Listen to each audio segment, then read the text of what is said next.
Mr. Peter Dunworth, the Bitcoin advisor. Thank you so much for joining me here today and being a playable character in this sea of non-playable characters. Thank you, sir. Great to be here with you, Brandon. So tell me a little bit about Bitcoin advisor in a few minutes. However, I want to start with what is going on in the world right now, but the Bitcoin world. There's a lot of stuff going on here in America. I just talked about it with Nico earlier. You know, there's all kinds of attacks on free speech and all these different things going on. Give me the lay of land, and in again being on the other side of the world, where you see things from. What kind of sense are you getting from the people you talk to and where you're at? What do things look like? Because things are getting kind of wild here in America. They're getting a little crazy. They got, regulatory attacks coming. We got all kinds of things we're dealing with. Bitcoin keeps going, right? TikTok next block. But give me the lay of the land from your end, Peter, what you're seeing, what you're hearing from your clients. I think there are regulatory concerns around Bitcoin, despite the fact we've had the ETF approval, so it's safe for Wall Street, and the ETF is going to be a walled garden for Bitcoin. But it seems to be some sort of concerted attack on Bitcoin in some respects with, overnight or, just recently we've had the EU announcement that, to have a hardware wallet represents a broker service, and that couldn't be further from the truth. I find that quite comical. That'll probably be overturned. But you look at the US, the tax changes that they want to push through as part of the budget changes. They want to push the CGT from a 50% to 66%.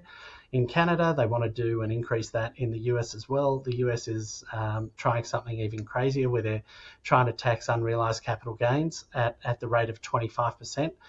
It's not enough for them to just steal our wealth through inflation now. They want to not only implicitly steal it, but explicitly steal it. And it's probably part of a demoralization campaign that, hey, we can do whatever we want. But, guess what? We get to vote in these Western democracies, and we get to choose our leaders. So sadly for the US, you chose Biden, who thinks it's acceptable to...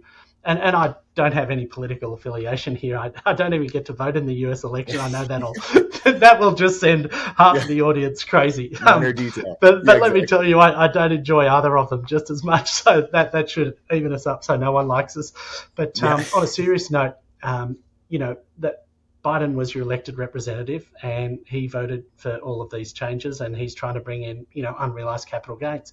We have something just as unpopular here, that in our superannuation or pension system, they're looking to tax unrealized capital gains as well, over an amount of $3 million. But the good news is that if you're a politician who has what's called a defined benefit scheme, which is just an allocated pension of, probably the equivalent of holding $6 to $10 million in your super fund, the good news is that won't be taxed.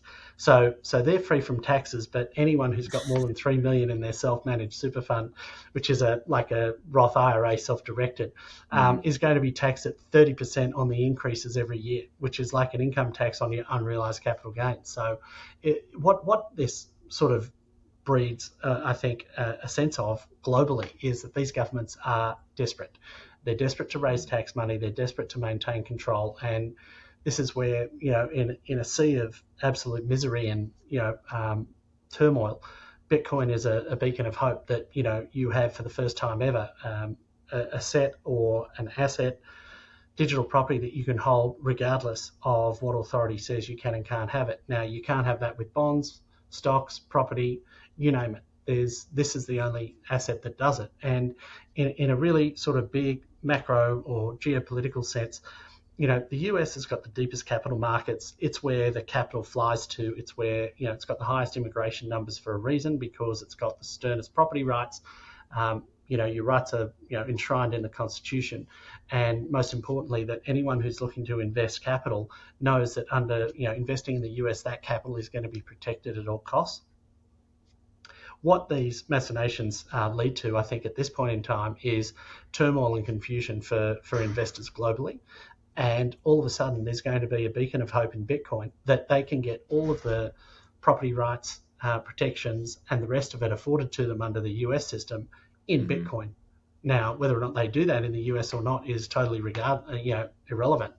They can do that from home. They can do that from any nation state on earth. And this is where, the US has been a beneficiary of having the strongest legal protections and the best property rights. And Bitcoin is now an upgrade on those property rights. So I expect once people figure out the property rights attached to Bitcoin, the capital's going to flow there. But that'll probably further enrage the governments to put in further and further draconian measures to recover assets from people. So yeah, first off, I love that you said that, because I've always thought of it too, like, the Constitution, the Bill of Rights here in America, you basically had to be within the walls of the United States or like an embassy or something like that around the world to have those rights. But Bitcoin is, the white paper in essence gives everyone, everyone in the globe, which you just alluded to, it gives everyone those rights to own property that are enshrined basically. So I love that you said that, because that's how I've always thought of it too, and it doesn't get talked about. People talk about it, but it just not as much fanfare. But I think that's such an important point, especially for people around the world, especially outside of America, to understand that. So it's a beautiful point. Do you think that this all backfire? I mean, the unrealized capital gains tax, I mean, just absolute insanity. They did it a couple of years ago here in America, and it was like the trial balloon, which is how, as we know, that politicians always do it. They send them out, shift over to Windows, send it out, trial balloon, and then here we are again, unrealized gains, really like unfeasible if you have real estate, stuff like that. Like, how would you have an appraiser every year come out to every single property on earth, that you own to, I mean, it's madness. Is this all backfire, and just, is the iceberg flip at some point here this decade where people are just like, okay, like, what are we doing? We need, and just, if there's this gradually and suddenly to Bitcoin, it feels like there's going to be a big backfire on the governments, like you said, the desperate governments, and it just flips at some point. I think that has to happen, and whether it takes 10 years or not, I think is it really is dependent on how quickly, how much pain is inflicted. So I think yeah, it's awful, but it's true. I think it's true. Yeah, we're going to see one thing that I think is probably going to be the greatest driver, and it's probably not too popular in Bitcoin maxi circles, but you just don't underestimate self-interest. And this is where the ETFs are a big deal, because there's 500,000 advisors globally who now have access to the best performing asset on earth. And most of those 500,000 advisors, their remuneration is tied to the performance of the asset.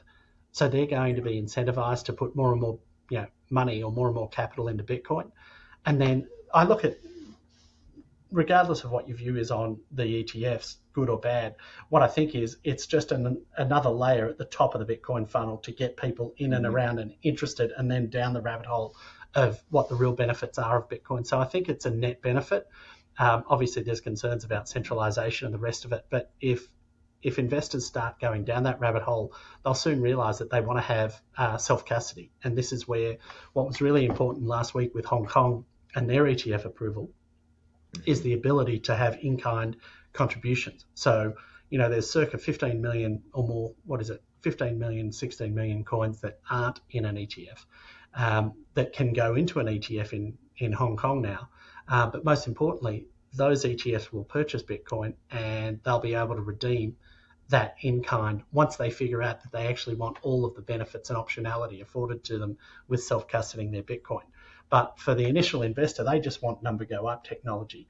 Once they go down the rabbit hole, and this makes up a large portion of their wealth, they're going to realize, hang on a second, I need to spend more time on this. I actually want to withdraw that from the system so that I have more control over it. And this is where there's a tipping point that comes in from, I think, most people, that once it becomes more than 50% of their net assets or 25% of their net assets, they realize, hang on a second, I'm vulnerable here to a state attack or state seizure, eminent domain, where they just turn around and say 6102 attack, great, we're going to take what's yours.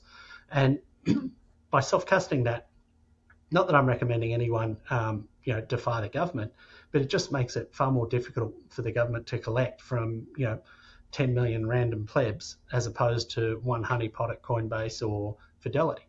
So for that reason, self-custody is probably the most important thing that we can do to ensure that number go up, because not only does it dry the exchanges of any Bitcoin available, but it also ensures that we need to have sincere accounting for these ETFs as well. And this is where we can list off countless examples of where exchanges or service providers have blown up, particularly in the last 5 years. So that self-custody is a critical piece to ensuring number go up, but freedom go up too, and ensuring that everyone has maximum optionality. Yeah, could you dive just a little bit more into self custody? Obviously, it's something you guys do a ton of, obviously, and help clients, help people with, which we can touch on here. But it's someone earlier today, I forget who it was now. They were just saying, Bitcoin is the peaceful revolution. It was Nico, or that's what it was. It was Nico's show. It was Simply Bitcoin earlier, and today, and they were just saying that it's Bitcoin is a peaceful revolution, but and it's not a call to arms, right? It's a call to self custody, and this again, that's something you guys are doing, and that is the revolution. It's taking your property, taking your wealth, your time and energy, and storing it away for when you want to deploy it, not when someone else comes knocking on your door, or the government comes knocking on your door and stealing it from you and taking it from you. So, could you elaborate a little bit more on again just the importance of self custody?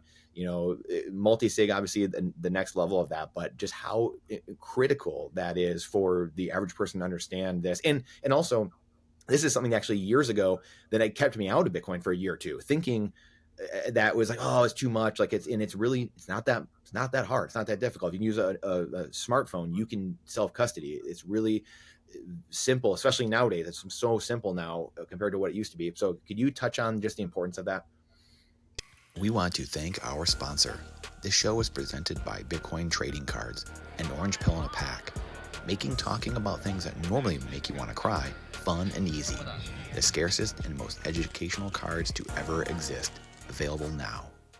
Yeah, I think it's probably the most critical thing that we can do as Bitcoiners is to self-custody, and there are many facets to the reason why it's important to do that. Firstly, for your own peace of mind, knowing that you've got full control. Most Bitcoiners that I deal with on a day-to-day basis, they want full autonomy and full control of their outcomes and into their future, and they want to ensure that they can protect their wealth for the future and their family. I think, alluded to earlier, the most important thing with self-custody, on top of that preservation of sovereignty, is the ability to put pressure on institutions to act in an ethical and legal manner, that they're promising to deliver what they think they've got, not what they do have. And there's only one way to ensure that you've got what you think you've got, and that is to independently verify it and self-custody it. Because anything other than that is just a promise. It's effectively a promissory note, just like a $100 bill or a coin or any other token. You don't hold the underlying, and this is what's often misunderstood about Bitcoin being a digital bearer instrument or a digital bearer asset, is that once you actually hold that, you have full control over that. And the terrifying thing, and this is what I think stops a lot of people getting into self-custody, is that once you have the ability to self-custody that asset, you also have the ability to lose that.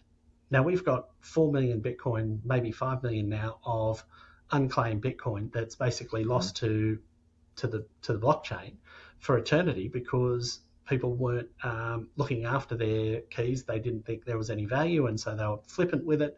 And all of a sudden, 5 million, nearly 25% of all of the supply is actually lost for good. And this is the terrifying thing about Bitcoin self-custody. Because you can store it in your head and there's no appeal to authority, there's no way to recover it if you muck it up. That seems very daunting. And this is where, quick side note, this is why I do what I do in the collaborative custody space, because a lot of people aren't ready to go full whole hog in self-custody, and they want some help and guidance to get to that process. And this is where the service was born, in that we wanted to help clients self-custody their Bitcoin, but having a fiduciary duty to clients to ensure that we don't lose their Bitcoin or they don't lose their Bitcoin. There's no other way that we can do it other than collaborative custody until they've had years of education and training to look after it fully themselves, and then that's a different story. But to go from having no Bitcoin to running a single sig cold card with a passphrase and a node and the rest of it, it sometimes seems a little daunting. And this is where I use the surfing analogy. It's like, hey, if we're going to start someone off surfing, we take them to Waikiki, which is a nice little rolling wave in, and you can stand up on a 10-foot board, and you can, literally on your first wave, with any reasonable amount of athletic talent or ability, you can catch a wave and stand up and ride it to shore. The alternative, which a lot of people, is what we all aspire to, is taking them to Waimea Bay, where it's 30 foot overhead, and you're pushing a beginner into a wave, and how that's going to end. It's going to end in disaster. So I think having those guardrails and starting at Waikiki as opposed to Waimea Bay is critical to helping build confidence, because everyone starts somewhere, and this is where I think a lot of Bitcoiners really forget. We all knew nothing at one point in time. We haven't known, we haven't known everything for forever, and I'm cognizant of that because I'm very grateful to my brother who was fortunate. Well, I was fortunate that he was very patient with me to explain a whole host of concepts that took me a long, long time to understand. And now that I've got it, I need to constantly remind myself that this stuff isn't so common. It's not so common sense. Yeah, it makes me think of the quote someone tweeted out the other day. It was like it seems absurd when you don't get it, and then once you see it, it seems obvious, right? It's like it's this paradigm, right? And it's like the humans, we have to get over this hurdle. So I want to talk to you about price here in a little bit, not necessarily price predictions, but maybe some like mental model frameworks that you kind of think about going forward. We talked about the ETFs, and I'm going to touch on that a little bit too, a little bit more, like even the Hong Kong stuff and maybe where we're going from there. But in saying that though, what was your brother, how did you get into Bitcoin? Like how did the Bitcoin advisor come about? Obviously self-custody is such a misunderstood but probably the most critical part of what's going on here with everything that we're doing. So how did you find yourself from your experience growing up, and then all of a sudden your brother's helping you out, and then now you've got the Bitcoin advisor, and you've got a lot of badasses that they are helping you build this behemoth that you guys have really been growing a lot. So please walk us through this story timeline.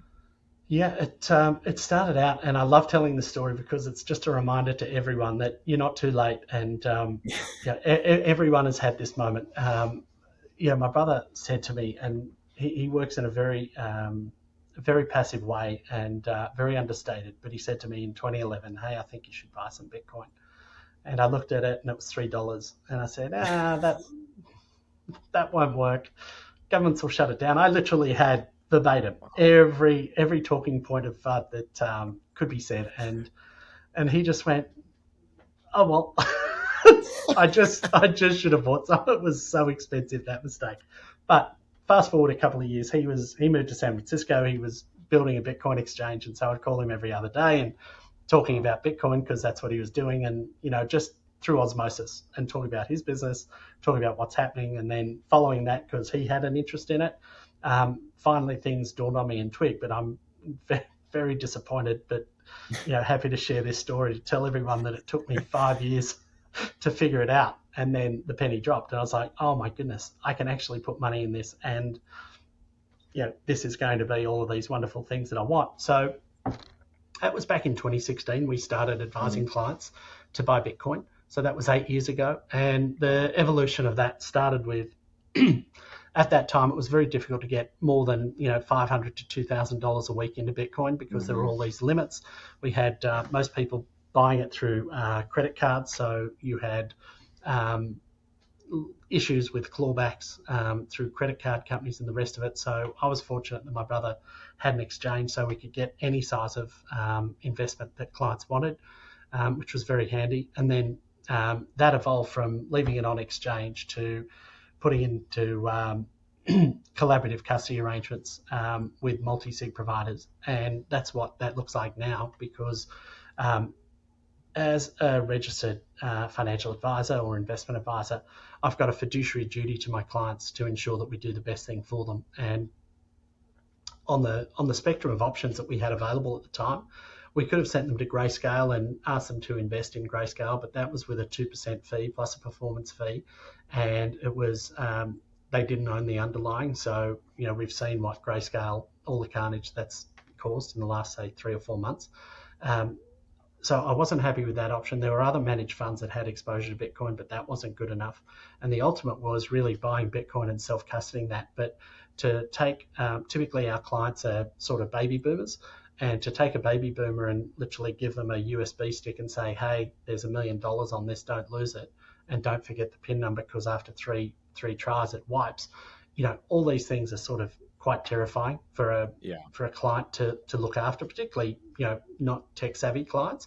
And so we created a collaborative custody arrangement using multi-sig, whereby the multi-sig provider held a key, the client held a key, we held a key, and that way we could feel comfortable that the clients weren't going to lose anything. And so if they lost absolutely everything that we did for them on the first day walking out the door, if they lost their seed words, their device, and everything else, they wouldn't lose their Bitcoin. They could ask the multi-sig provider and us to sign and move that Bitcoin to wherever it needed to be under a new vault with a new key. So proud to say we haven't lost a Bitcoin, and we've been through 3 probates where clients have sadly passed, and they're under that collaborative custody protocol.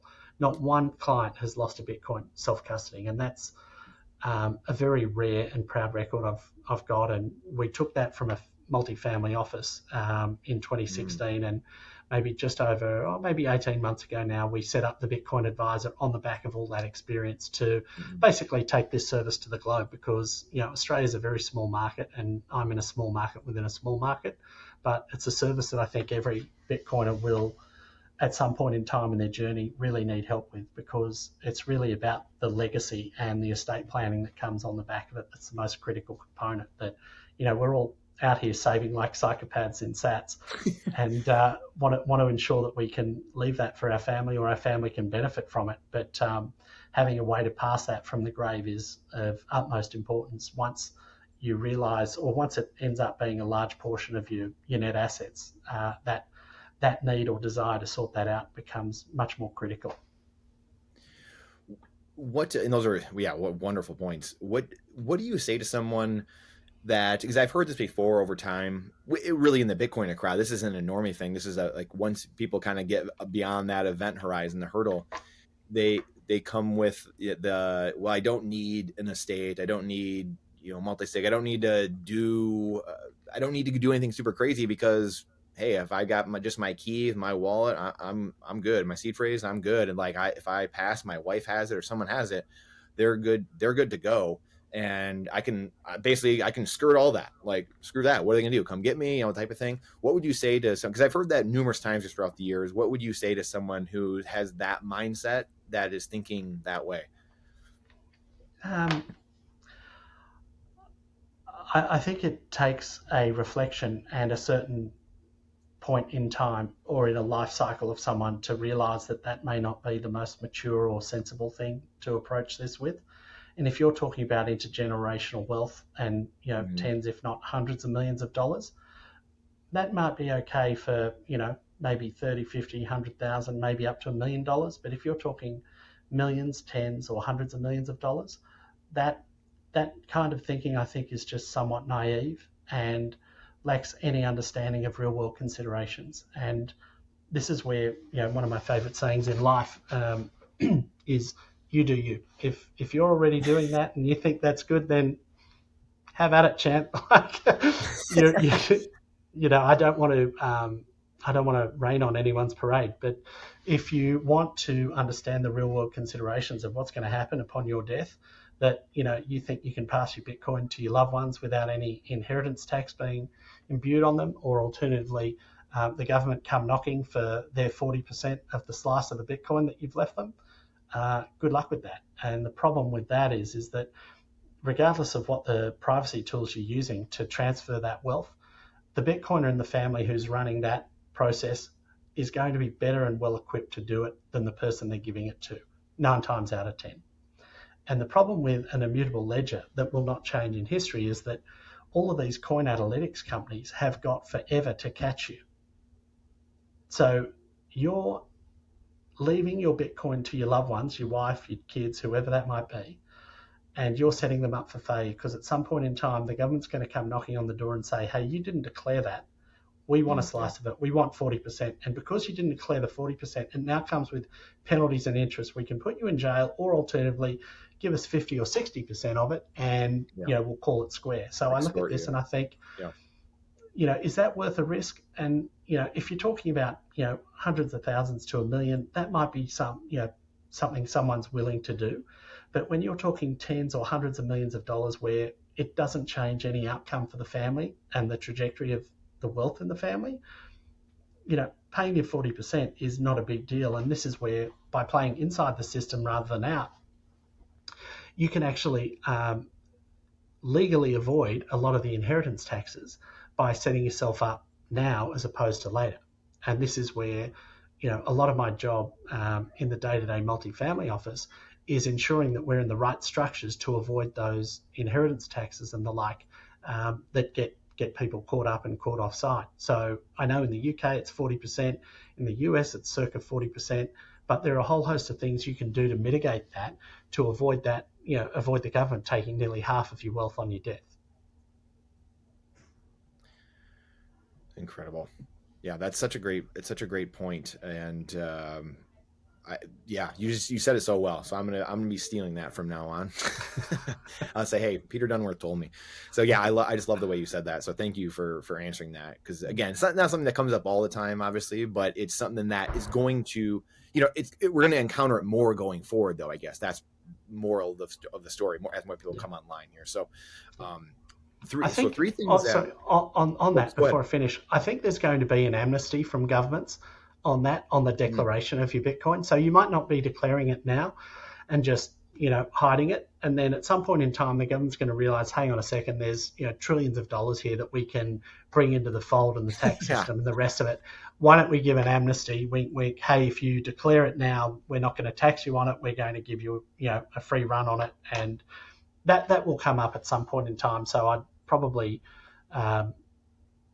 suggest, if you want to bring that into the fold and take advantage of the estate planning considerations that you can, then when that opportunity presents itself, grab it with both hands and move some of your Bitcoin into that. Yeah, I think it's, and for anyone here watching into the future here, whenever you end up watching these clips in this show, Peter and I aren't saying like, hey, government's just going to control every aspect of our lives. I mean, the part of the problem is we live in two systems right now as a Bitcoiner, right? Like, we live in the fiat system still. We have to acknowledge that. And we live in this, hyper Bitcoinized world, in a sense, where we're thinking in two different worlds. And that is something I was going to ask you about anyway, but it confuses the average person when you're talking to them about Bitcoin in general, because they're like, well, dollars are backing Bitcoin. So what happened? It's hard for the average person to understand. But my point of saying this is, before people start going crazy, Bitcoin, if it does what we think it's going to do, it's going to defund a lot of the chaos and a lot of the garbage that governments are going to do. It's just going to suffocate them. So some of these things might not end up happening, right? The knocks on the door in the middle of the night, whatever it is. So for anyone thinking that, we still have to live in both these worlds. And again, that does confuse the average person. In saying that, what are some of the things, like whether it's network effects, like for me, some of the things that changed me are like seeing Bitcoin in log scale, like the network effect, and money, like you just mentioned this, made me think of it, which is I think it was this I don't know if it was Saylor, I don't know what, but it was years ago, so it must have been before Saylor, or 2018 or so. It was, you can hold money in your head. So, and you just alluded to that, and that hurdle is one of those big hurdles for me. Again, seeing things in log scale. And the third thing for me was seeing things priced in Bitcoin, and doing that either linearly, I guess would be great, I guess, but log scale as well. Those things really opened my eyes big time. What is there anything for you where you've had really success, whether it's orange pilling people, or maybe it was even you that helped you, I guess, when you were going through that process of yourself, but is there something for you that's really helped change people's paradigms? Like, those are the three big ones for me. Yeah, I think a lot of people get concerned about the whole government shutting it down and that concern, and the ETF has gone a long way to remove any of those concerns. To me, the big thing, and this is, the foundation of security is the most important thing that Bitcoin's built on. So if you understand network effects, you understand, how computers cryptographically secure things, you'll realize pretty quickly that Bitcoin's the most secure network on Earth. It's the biggest network by computing power. Without a shadow of a doubt, there's nothing that comes close to it. It's the largest proof of work network by the proverbial country mile. And once you understand that, in order to have any meaningful value attached to something, security is the number one concern, and it's the only concern once you get over a certain amount. Like, if you've got, to these guys who are doing altcoins and the rest of it, they're doing it on a trade to get more Bitcoin. That's all I think they're doing, and there is no security there whatsoever. So, the tax specialists that we speak to typically have clients with altcoins trying to migrate those assets in the best, most tax-effective way that provides asset protection to Bitcoin. Why? Because Bitcoin's the most secure thing moving forward. And they realize that because there's no long-term value with a network without security. And this is where the pump and dumps will come and go, and they will never stop, sadly. But the security of the Bitcoin network is going to continue to grow and grow and grow. And if you're trying to store any meaningful amount of your net assets in an asset, you want to have that secured in the most secure thing possible. And this is where what's really interesting for me from when you layer on property rights, the really interesting thing about this is that Bitcoin is the thing that's going to be the most secure asset moving forward. Because not only do you get the best computer secured network on Earth, backed by SHA-256, you get property rights attached to that, which is the next layer above that. And then on that, you can build an insurmountable amount of wealth, literally, you can build as much wealth as you want on top of that. And this is where the problem with Bitcoin, and this is the paradox of Bitcoin, is that when you first look at Bitcoin, you look at Bitcoin like those Baja buggies running through the desert at like 160k an hour. And when you first look at it, you look at Bitcoin and you think the center of gravity in Bitcoin is on the axle of those wheels running up and down through the desert in time. And you look at it and you go, oh my goodness, this is too volatile. I can't deal with this. This is horrible. But that volatility is what allows the driver to sit in the seat untouched. You watch him going through 100 miles an hour through the desert. The wheels are going up and down a meter at a time, but his head doesn't move. And this is what, when you invest heavily in Bitcoin and you leave it for 4 years, you go from having your center of gravity going up and down on the axle to being the driver going along with absolutely level playing field. And this is where, if you give it time and you sit in Bitcoin for 4 to 8 years, the volatility of 80% drawdowns becomes meaningless to you because your wealth has grown so much more than you could have imagined. That and a 20, call it a 50 to 80% drawdown, still means you're a lot wealthier than where you were 8 years ago. And this is what a lot of people don't really understand, and really need a big push in understanding that this is the risk-free asset. It's not the volatility-free asset, but if you want to move Bitcoin from $1 trillion market cap to $100 trillion market cap in the next, call it 8 years, I think we're going to see it, then you've got to have volatility, and volatility works both ways, to the upside and the downside. But what's the really curious thing about Bitcoin, which is arguably one of only a handful of assets in history to ever have multiple 80% drawdowns, yet still go up more than any other asset on Earth. So for that reason, it's just about having a longer time preference with a small amount of capital if you're not here, or if you're in it, then it's having a longer time frame. Are you a subscriber to talking to people about that? Because I love your analogy. I love how you were saying that. It makes me think of you see the trope or the meme of, one Bitcoin equals one Bitcoin. Hey, normie, you're thinking of things volatility, but that's just the price of fiat, or that's just the fiat going up and down. Actually, Bitcoin just stays the same. Are you a subscriber of talking to people in those terms as well, or is that like you use those analogies as well with people to try to help them reframe how they're thinking about it? Depends where they are in their journey. I think that's a very powerful tool, and I think Jeff Booth is our greatest exponent of that. He's absolutely a wonderful communicator and just a great human being. The interesting thing I think that's important is to talk about number go up.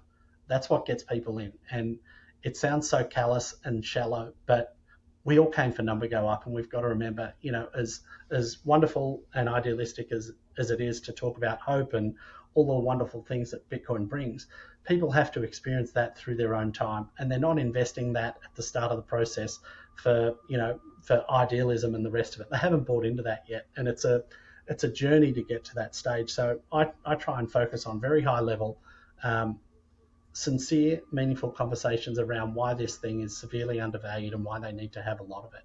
And in the last, say, 6 months, we've had huge supports of that argument moving forward. We've had Larry Fink come out and say it's a safe haven asset.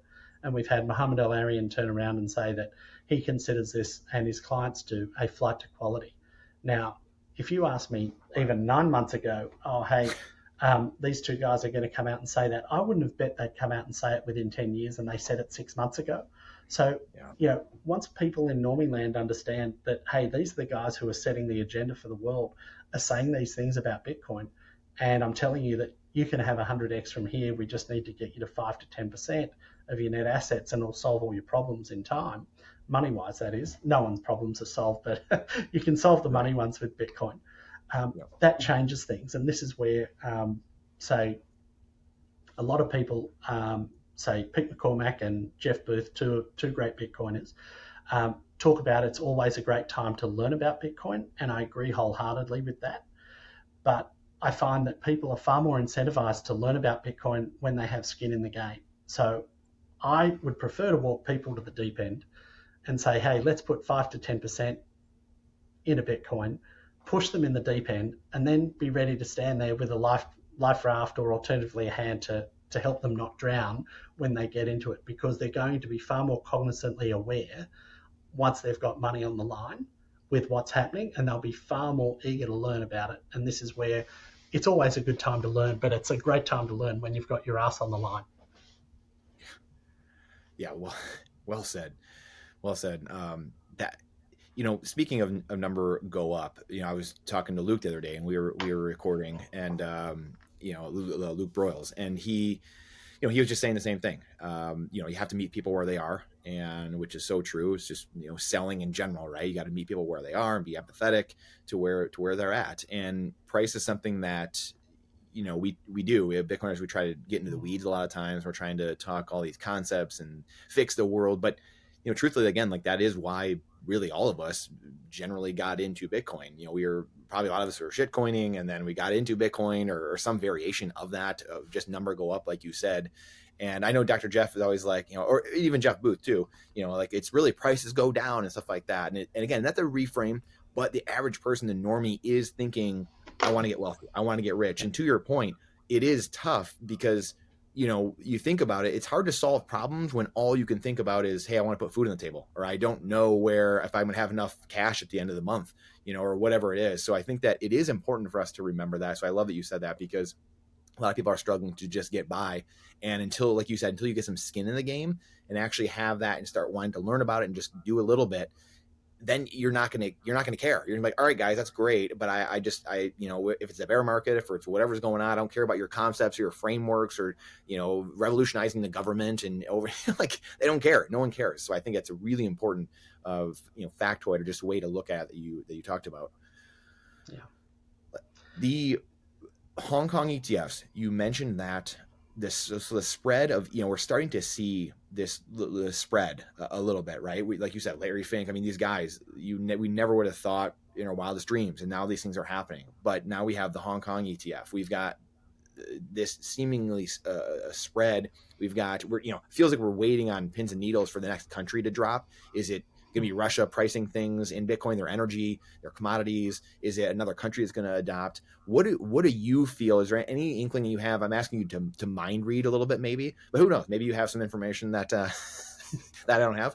But what is your sense of, hey, I feel like it's going to start spreading more? Is it maybe the more ETF and the regulation side? Is it maybe some country stuff? Your gut feel? Is it some repricing in country says? Because again, I think Venezuela said something recently. We've had some real things popping off that it's starting to become this thing where it's like, oh my goodness, like we're right there. Yeah, I guess I suffer a little bit of PTSD from being let down that this isn't happening quicker. So I always think, oh, shivers, I've only got a day or two before everyone else figures this out, and I've got to get as much Bitcoin as possible. But, up till now, eternally disappointed on that. But I think there are some huge markets that are going to completely redefine this. And I put the ETFs as being a huge shift for that. That is an absolute mega product that we can't even comprehend. In our industry, financial planning industry magazine last week, we had an announcement, or 2 weeks ago now, an announcement that the largest retail advice platform in the country is now allowing the IBIT BlackRock ETF, a Bitcoin ETF. So that is huge news. But up until now, this product's been launched. Everyone in Bitcoin land's been frothing over it and talking about it. But financial advisors in Australia anyway, and the majority of the world, haven't had access to it. So that is going to be a huge thing moving forward. and I expect it's going to be, I did think it's going to start with 1% to 2%, but that's where I started 8 years ago. But obviously the education and awareness has gotten a lot bigger now. And so the latest I hear is that 3% to 5% of clients' money is going to go into this asset, and that's going to go into the ETF. That's a big deal. The next one, which I think is going to be bigger than the ETF, but ironically it's going to be leveraged off the ETF, is the structured products. If I look at that and think the ETF's brought in $500 million a day circa until now, the Bitcoin ETFs, the structured products, and by structured products I mean capital guaranteed products, slice and dice like a mortgage-backed security, but having Bitcoin as some collateral in a capital guaranteed product. If you look at that, that could generate 10 times the volume that we're seeing for the ETFs at the moment, and they would be 10 times the amount of retail buyers, 10 times the amount of capital flowing in from that, because it's fundamentally an institutional product, and a lot of people will want to have exposure to it that can't. Clients or institutions that have got to have savings or bonds or exposure to bonds like insurance companies would be able to buy those capital guaranteed products because they're made primarily of US government treasuries with maybe 20 to 50% of that stapled note allocated to Bitcoin. So that'll be a huge driver of capital into Bitcoin. There's going to be pension flows as well, and the people who are contributing to their pension funds are typically younger clients, whereas there's going to be outflow from bonds. So the pensioners are basically taking out money from the bond market, and the people who are putting money into the system are basically investing it in Bitcoin. So I think there's going to be a big topsy-turvy there. And then probably I think the biggest one globally, which we're starting to see that you alluded to with Venezuela, is what happens when, actually 2 points to this, what happens when the oil and gas countries globally start demanding that Bitcoin is their payment. Now, that is currently a $10 billion a day market. So that would then dwarf the size of those structured products. So what you're seeing is a compounding of capital coming into this, like a reverse triangle. So as these products get built out, there's more and more capital that can flow into this. And the beauty of this is that there's no counterparty risk. So with those structured products, the JP Morgan and the rest of them can basically sell a $10 billion note. They can have $8 billion invested in 5-year US government treasuries that will grow to be the capital guaranteed amount in the 5-year period. But that 20% differential, they can go and buy Bitcoin with it and have what I've calculated as an 18% per annum risk-free return. Now, as a bondholder, who doesn't want a capital guaranteed 18% per annum? And as those capital layers get built out over time, more and more capital comes into it. So, and what's interesting is the available Bitcoin continues to diminish. So that puts more and more upward pressure in an exponential nature on the remaining Bitcoin on exchange. So for that reason, I look at this and think when those products get built out, which I think is going to happen very, in the near term, we're going to see that happen. And then the other thing that's going to be really interesting on the back of the oil and gas countries and companies saying we want Bitcoin as payment is that that's going to redefine geopolitics, because all of a sudden Russia won't need to export any gas. They can basically buy a ton of Bitcoin miners. They can, basically monetize their gas by mining the Bitcoin, and now they don't have any geopolitical risk by spending billions of dollars building out Nord Stream 1 and 2 only to have, someone blow it up and then ruin that market for them. Like, I look at this and I think when the world comes onto this, they're going to be like, why the fuck are we, pardon me, shouldn't say that. No, you're good. Why are we selling our gas and transporting it, thousands of miles across the sea, across land to a foreign entity that can blow it up? And, all those countries that it needs to go through needs to get paid off along the way. So they're getting probably 50 cents in the dollar for it because everyone's taking a cut along the way. Mm-hmm. You know what? Why don't we just build a huge mining facility on site where we get the gas out of the ground? We'll monetize it there. We don't have to sell it to anyone, and we'll monetize 100% of it. And that's a $10 billion a day industry. So if you look at that and look at the block rewards, so it's 450 Bitcoin a day. You divide, $10 billion a day by 450 Bitcoin, that's easily $2 million a coin, and we're sitting at 70,000. But then that totally dismisses the demand from the structured products and the increase in the ETF demand. Like, I look at this and I'm like, people just have no idea what's coming down the road. And, it's such an asymmetrically one-sided bet relative to everything else in there. And, those are some of the things that, my little brain can think of. So I'm sure there are a lot smarter people than me who can come up with a whole host of other measures that are going to create, nation state level demand. And I guess that's the ultimate final boss, where a central bank who can print money literally holds their finger down on the button and says, we're going to buy everything. Buy. Yeah. Honestly, Peter, like that's what's mind blowing to me. Like you said, like we just, you mentioned like a little fraction of that, and it's like whether it's the mining impact. We haven't even talked about the mining impact. We could do a whole nother show on just like the whether it's environment, or just like the impact mining itself will have on that. We're just talking mining and price, and like with the companies and different structures that are going on there. But it's the central banks again. Like, how are you? If you're a central bank, how are you not just like you said, just like finger down on the enter key, just like buying, printing, and then just buying Bitcoin? That to me is just like, how is this not a thing? How is this not happening? That just blows me away. Me too. If I had the top job, What's Peter doing in the back room over there? Don't worry, you'll like what I do when you see the result. Oh man, seriously. Okay, so the FASB stuff. Do you guys have FASB? Like, do you deal with the accounting rules switching? Because I know they switched here in America. Is that? I'm guessing that's just an American thing. Do you guys have anything like that going on there? Is that an international thing? I don't know a ton about that, but I know obviously that's another thing that's switching for companies. So we're talking about these different stacks of the funnel, these different layers, whether it's the mining and energy and the countries and corporations. That's another part of the stack. Is that something you guys have to contend with there? Yes, it is. And we're lucky that the gap accounting rules are fundamentally derived in the US and given out globally as to how things need to be treated. So FASB falls under that. And one thing I find ironic that people talk about Bitcoin being how should I put this? Being a Ponzi scheme and the rest of it. And it's like, really? Do you understand that in your current rules and regulations on accounting, that if you buy a government bond, 10-year US Treasury, and that drops 50% in value, you don't have to account for that 50% drop. You can just leave it on the books at the full fair value. However, if Bitcoin drops 50% or 75% like it did, you've got to account for that at the 25% of original purchase price.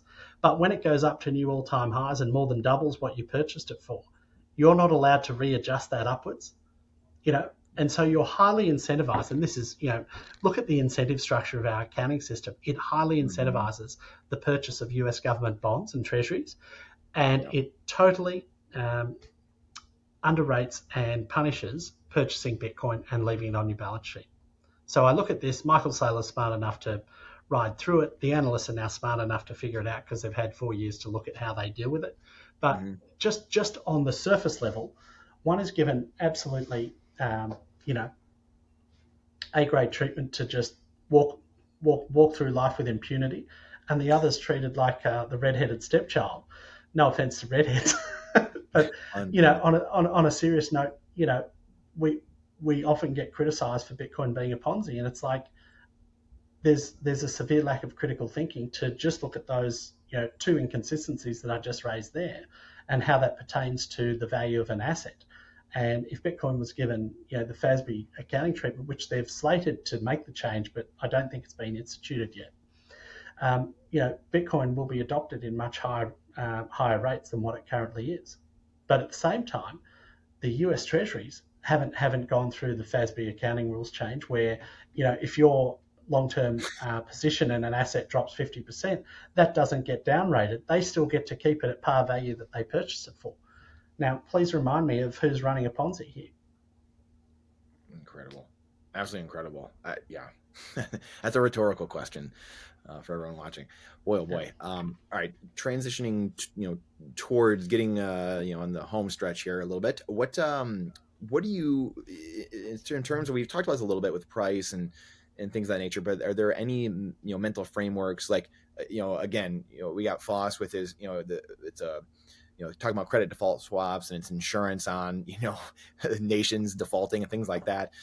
You talked a little bit about, some of the energy mining and what's going on there, and how that's 10 million, with the oil, $10 billion a day, what's going on. And you're sitting there like, man, this is $2 million for Bitcoin right here alone. So we have all these numbers kind of thrown around. I think that the one thing I see a lot when I will throw out some of these numbers is that people, they don't understand, though, like Bitcoin could be $100 million a coin, but a carton of eggs could be $100 or $50, stuff like that. Do you have any mental frameworks or things that you kind of, or how you see things for, hey, Bitcoin, I think it's kind of heading this direction, by this time ish, not predictions, but kind of where you see things is just when Peter sits down, kind of looks at it, kind of models things out.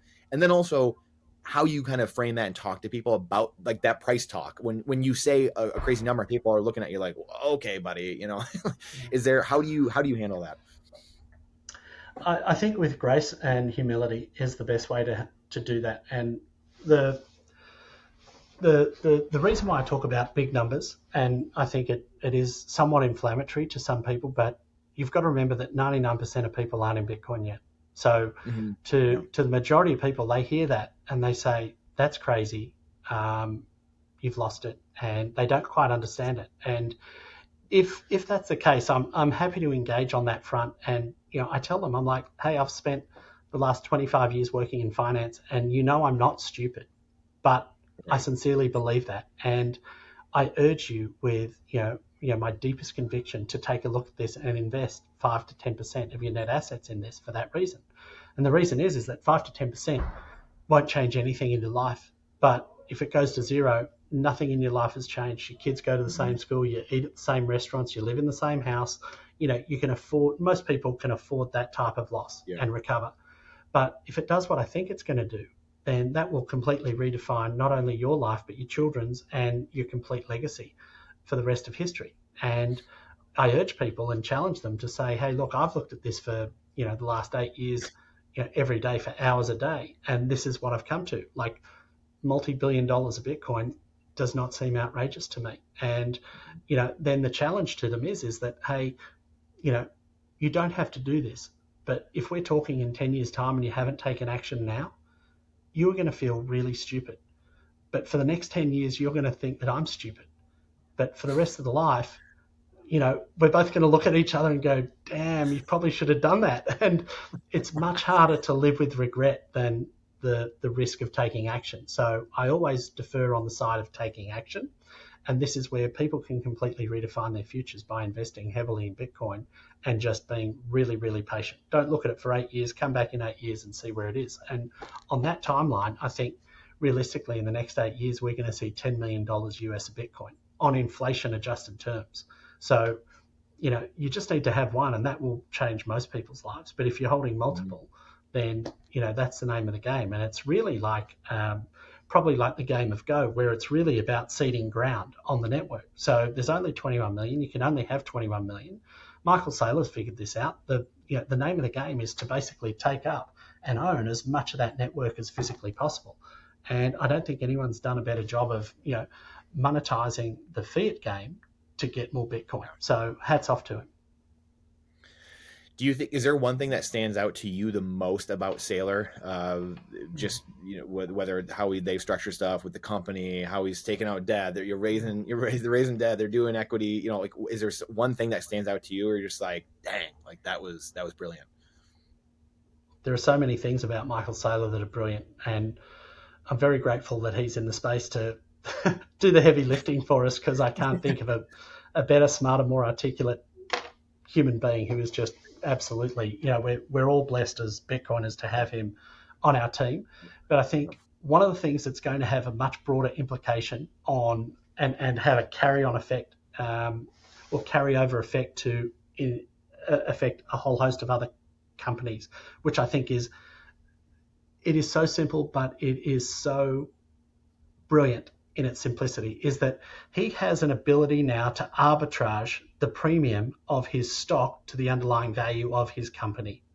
Now, Warren Buffett, his entire thesis on value investing was focused on buying undervalued companies that have consistent earnings that you get to basically buy undervalued. Now, what Michael Saylor's doing is that he is ensuring that speculators who pump the price over and above fair market value, he sells additional stock in his company to bring that valuation back down. So it's like a pressure valve on an overcooked share price. So he has the ability to do that, which I find absolutely brilliant. And once people figure out in corporate land what he's doing, it is the greatest hedge. And all of a sudden, that totally deflates that whole options market and the derivatives market for, calling and puts on, speculating on overvalued, undervalued of the price. So he gets to issue new stock when it's overvalued, and when it's undervalued, he gets to issue debt. Now, oh my goodness, he's just figured out the game. Like, that is the game. And when the rest of the CEO Fortune 500 companies figure that out, that they can play that game too in the in the Bitcoin accumulation game, all of a sudden that's going to have massive ripple effects through the options markets, because all of a sudden now the CEO is in charge of who gets a discount or a premium to their stock price, and they'll have full control over issuing debt or issuing shares. If it's under issue debt, if it's over issue shares, and it'll all even out in the end. They can actually dampen the volatility, like those, like the wheels on the Baja buggy again. It's just a dampener for volatility. So I just look at this and think that is arguably one of, if not the most brilliant thing I've seen in corporate life in the last 20 years. Like, that will redefine, listed stocks and their ability to, defer volatility and dampen volatility dramatically. That is mind-blowing. And at the same time, he's issuing shares, but the number of Bitcoin per share is actually going up. So no one's technically being diluted in Bitcoin terms, and everyone's getting more Bitcoin per share. So I just look at this and think that is just incredibly brilliant. That's absolutely remarkable. I know we're getting towards the end here. Do you have a few more minutes? 5 more minutes? Yeah, sure do. Yeah. Okay. We got a couple more quick things. I want to do a little word association game with you to wrap up here at the end. What life insurance? So, like, this is something like I've been just like kind of laughing about just in my head for a while, but just like life insurance. Like, we talked about the bond market a little bit. You did, the whole system, the whole stack's built on the U.S. Treasuries. And I look at like life insurance, and this is not financial advice. Neither of us are giving out financial advice, but like in the short term, like if someone's just buying a policy, like, okay, that might be good the next 4 years, the next epoch, right? Instead of Bitcoin. But like long term, like if I'm locking myself into $1 million policy and I'm paying $100 a month or $50 or whatever it is, or $500 a month, I could be buying Bitcoin instead. Like, at what point? I mean, to me, I'm just like, man, it's just a wild thing where the average person's gonna, if they're 30 years old or 20 or 40, they're gonna live this whole 30-year policy, and all of a sudden that $1 million policy, and it's not even so much Bitcoin, right? I shouldn't even really brought up Bitcoin in a way, but like $1 million policy in 30 years from now, and you touched on this earlier, like the debts. I mean, they're going to be, what is $1 million policy? What's it going to buy you? A headstone? Like, I don't know what it's going to buy you. It's just wild. Help me, Peter. It's disappointing. Well, I'll tell you a funny story. I looked at my insurance policy, and I pay over $1,000 a month. And this was a couple of years ago. I had this conversation with my wife, and I said, this is costing $1,000 a month. I think we'd be better off just cancelling this and just buying Bitcoin with it. And my wife just looked at me and said, "You're a psycho. Are you completely crazy?" And I just looked and went, "No, I think it makes perfect sense." And she said to me that I should not tell anyone that story and that you're completely bonkers. I'm sorry to get you in trouble, Peter, to bring it up. I agree with you, though, but this is where there are some exciting innovations happening in the US anyway, that you've got access to Bitcoin insurance policies now. So that's a big deal. And so, you might put half a Bitcoin in or 1 Bitcoin in, whatever you want, and you can write your own policy, and it's their job to pay that back to you over time. So, it's really, quite a unique policy. And the problem with life insurance is that there's a whole host of benefits associated with it. You can get in the US anyway, you can buy a policy, it can go up dramatically in value, and you can claim that effectively tax-free.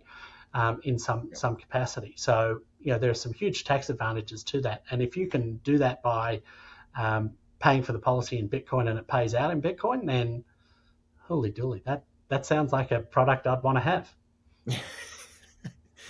I love it. All right, do you have any thoughts on the rage of the day, or I guess lately, power laws, Bitcoin power laws? I think they're great. I think it's bringing in a whole host of new people to Bitcoin. We've got to see some really smart people. I like that Fred's pushing it. I think he's a very smart cat.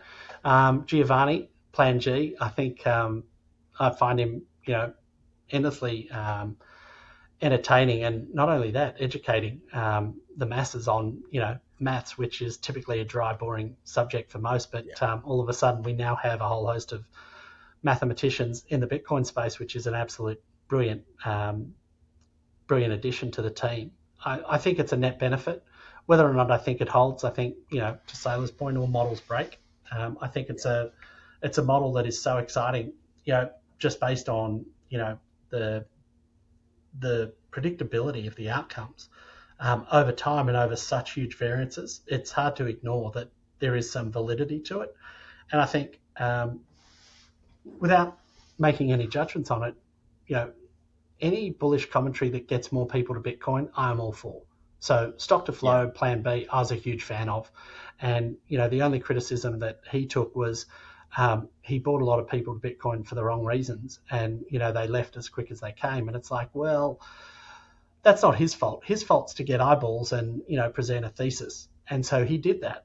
I think we failed the newbies to Bitcoin in that we didn't get them and ingratiate them into, a deeper understanding of Bitcoin, why they should be here for the long term. So I put that on us, not him. And so anyone who garners more attention to Bitcoin, I think is a great thing. The power laws is, the new thing. And I think it's the rebrand. Great and exciting to watch and listen to. And it's fascinating hearing smart people talk about smart things. It really is. And it's funny because this was, I guess, probably 2018. I'm sure I came across the Plan B stock to flow stuff because that's when he was doing it. But that, to me, there's got to be a level of accountability and responsibility for each person, right? It's not Plan B's job to do all your research for you. Like you who's aping in just because of one chart? You got to go do some research. So it's not his fault. And like you said, bringing people to the space, some stick.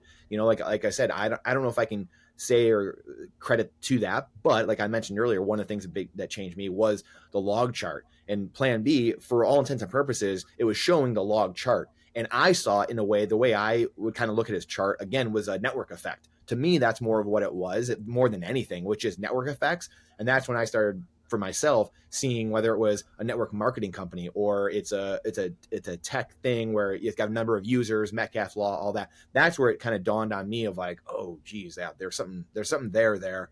And really, after years of ignoring it, kind of same thing of like, okay, I really should look into this more type of thing, and finally understood it in 2018. But anyway, I think it's well said. It's anything that brings people to this space, they have to do their own homework. So I think it's important to differentiate there. Yeah. So last thing, and then we'll do a little word association to wrap up. Goals for the Bitcoin Advisor. What are your guys' goals, and what are you kind of looking to do here going forward? I guess this epoch. I guess this will be the new Year's, I'm sure, in the future. Obviously, like, hey, we're at a new year, a new epoch, new 4-year cycle. So, what are your guys' goals going forward? And in terms of growth, could be clients or people you're bringing on to help advise. What are you guys looking to do here going forward? It's a humble goal of getting every single Bitcoin off exchange. So I don't know if our job will ever be done, but we've got an incredible team around us.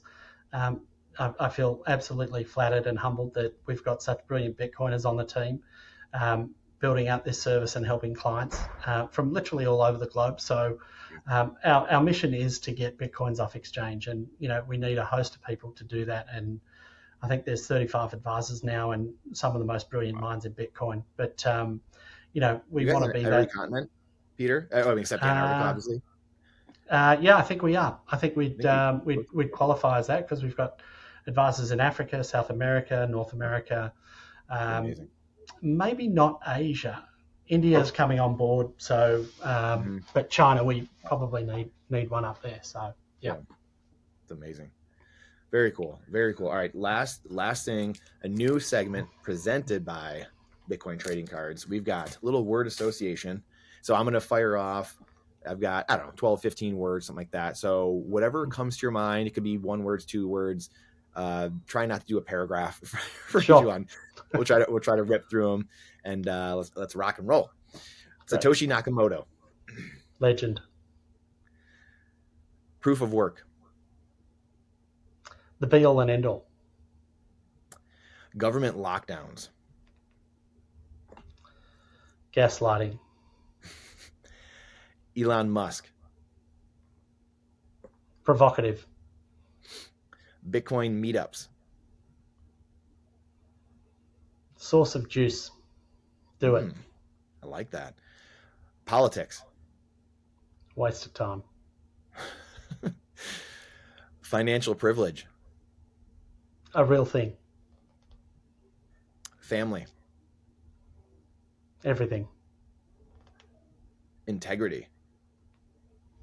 Everything. Christine Lagarde. A joke. Oh man. Nayib Bukele. Could go down as a legend. Could go down in history as a legend. I like it. Faith. You do you. If it's for you, brilliant. If it's not, then do you. I like that answer. I think it's the first one I've heard say that. It's interesting. Bitcoin trading cards. Fun. Gamifying Bitcoin. I think it's a great service you're doing. So I'm looking forward to 10, 20 years down the track to seeing these collector items. That's going to be fun. Another way to thank you. Another way to Trojan horse people right into Bitcoin, incept it into their minds. Any way you can. Any way we can. The Bitcoin Advisor. A great service for people who need it. I love it. And lastly, not a one-word answer necessarily, but what do Westerners not know about Australia that they should? There aren't as many snakes, sharks, and spiders as you think. Oh, that's really good. I'm sure that actually quells a lot of fears. So yeah, come down. Amazing. It's a great place to be. Yeah, it's fun. That's so cool. So cool. Where can everyone find you, Peter? You can find me at thebitcoinadvisor.com, and that is advisor with an ER, or on Twitter or X at PeterBTC Advisor with an ER. My DMs are open, so email me, DM me. If you've got any questions, please reach out. We'd love to help. Yes. Thank you so much for coming on and being, as you kind of alluded to earlier, we were talking about critical thinking. You brought up critical thinking. Thank you for being a critical thinker and a playable character in the sea of non-playable characters. Thank you, Peter. Brandon, thanks for your time. Appreciate it. Thank you for checking out this episode of the Playable Characters Show, brought to you by Bitcoin Trading Cards. Make sure to subscribe so you don't miss any of the future Bitcoin and financial experts we have on the show. Plus, we will be doing random big giveaways throughout different moments of shows of collectible cards, sats, merch, and more from guests, so you won't miss anything. This show does not constitute any investment advice, only freedom advice.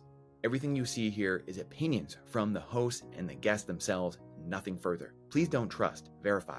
For full transparency, I do lead marketing efforts at Bitcoin Trading Cards, where we are trying to spread freedom to all of humanity and orange pill the world, one collectible physical trading card at a time, by making things fun and easy to talk about that normally make you want to cry. You can reach me directly through my email, brandon@btc-cards.com, with any inquiries or playable character suggestions. See you on the next one.